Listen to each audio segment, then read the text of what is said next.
जिला परिषद का चुनाव संपन्न हो चुका है और आखिरकार जैसे कि अटकलें पहले से लगाई जा रही थी, बार बार हम बता रहे थे कि बैगू में शानदार जीत दिलाने वाले सुरेश धाकड़ वार्ड 22 से निर्वाचित जो हुए वह आखिरकार निर्विरोध जिला प्रमुख निर्वाचित घोषित किए गए। बहुत समय बाद ऐसा अवसर आया जबकि भाजपा का कोई सदस्य निर्विरोध इस तरह निर्वाचित हुआ। हमारे साथ हैं नवनिर्वाचित जिला प्रमुख सुरेश धाकड़। हम उनसे जानना चाहेंगे, कई सवाल हमारे मन में भी है, लोगों के मन में भी सवाल है। हालांकि कभी अभी व्यस्त है क्योंकि कल उप जिला प्रमुख को लेकर भी काफ़ी उठापटक इस समय जो हमारी जानकारी उससे चल रही है, तो उस उठापटक में भी ये शतरंज की चालें जो पूरी तरह से फिट करके आए हैं उसको आगे बढ़ाने का काम करने में लगेंगे सुरेश धाकड़। सुरेश जी, सबसे पहले हम जानना चाहेंगे कि अन्य कई दावेदार भी थे जिला प्रमुख के लिए, आखिरकार ऐसा क्या कारण रहा कि सभी ने सुरेश धाकड़ के नाम पर अंतिम मोहर लगाई? मैं ग्रामीण क्षेत्र में सदैव पार्टी का काम करता हूँ। एक पार्टी का सिपाही होने के नाते सदैव काम किया और पार्टी ने जो भी आदेश दिया मैंने स्वीकार किया। अभी भी सबसे आग्रह था कि पार्टी मौका दे, पार्टी ने मौका दिया। मेरे जैसे कार्यकर्ता को मैं पार्टी को धन्यवाद देता हूँ। सुरेश जी, बेगू में जिस तरह करारी हार का सामना करना पड़ा कांग्रेस को, क्या कारण मानते हैं कि भाजपा ने इतनी शानदार सफलता हासिल किया? बेगू पंचायत समिति की बात करो या बैसरो पंचायत समिति की बात करो, क्या मानते हैं कि इसका सब बड़ा कारण क्या? पिछले 5 साल में मैं विधायक था, भारतीय जनता पार्टी की सरकार थी। किसी भी आदमी को परेशान नहीं किया, चाहे वो किसी पार्टी का हो, किसी जाति का हो, किसी समुदाय का हो। हमने सबका साथ सबका विकास मूल मंत्र को लेकर काम किया। लेकिन अभी 2 साल के राज में जो भेदभाव इन्होंने किया, जनता भेदभाव को बर्दाश्त नहीं करती है।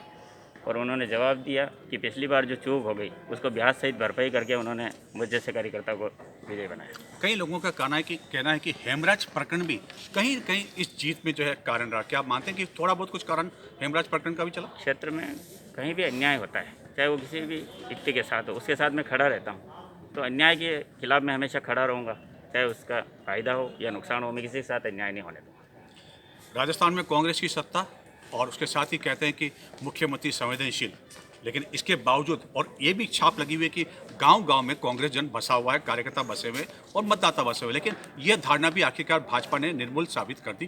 क्या मानते हैं कि ग्रामीण मतदाता भी अब जो है भाजपा के साथ आ रहे हैं?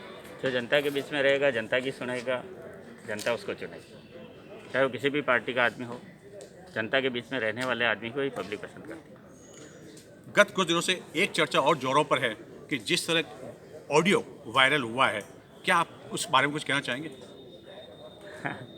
जो गलत काम करेगा उसका परिणाम बुरा होगा, कोई भी हो। लेकिन जिस तरह ये ऑडियो वायरल हुआ, तो आप मानते हैं कि गत विधानसभा चुनाव में कुछ कम मतों से आपकी हार हुई थी, तो उसके पीछे भी कहीं न कहीं वो लोग जिम्मेदार थे जो कि अब ऑडियो वायरल जिनका वायरल हुआ? पिछली बार नुकसान हो गया तो इस बार हम लोग सतर्क थे, रिकॉर्डिंग का सबका ख्याल रखा, तो इस बार चूक नहीं। सुरेश धाकड़ के बारे में कहा जाता है कि खरी खोटी सुनाने वाला लेकिन कड़वा सच कहने वाला व्यक्ति है।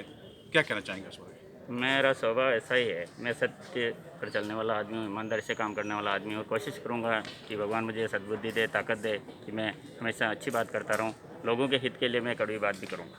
लगना चाहिए कि अब जो अधिकारी हैं जो कि काम से जो जी चुराते हैं, कुछ उनको सबक मिलेगा जिला प्रमुख के रूप में आप पे बैठने के बाद? अच्छा काम करने वालों को इनाम मिलेगा और जो अच्छा काम नहीं करेगा उसका परिणाम ठीक नहीं है। अंतिम बात, अब ये भी कहा जाने लगा है कि इस चुनाव के बाद सुरेश धाकड़ की नज़रें आगामी विधानसभा चुनाव बेगू सीट की ओर।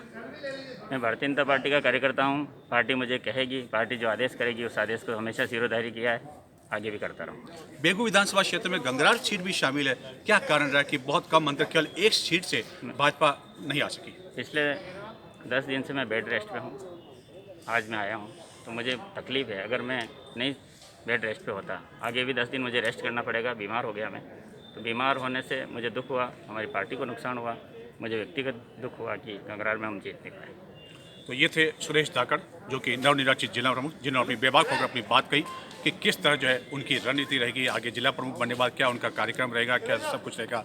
चित्तौड़गढ़ से इस समय कलेक्ट्रेट हॉल सभाबाग से कैमरामैन मनोहर कुमार के साथ नरेश ठक्कर।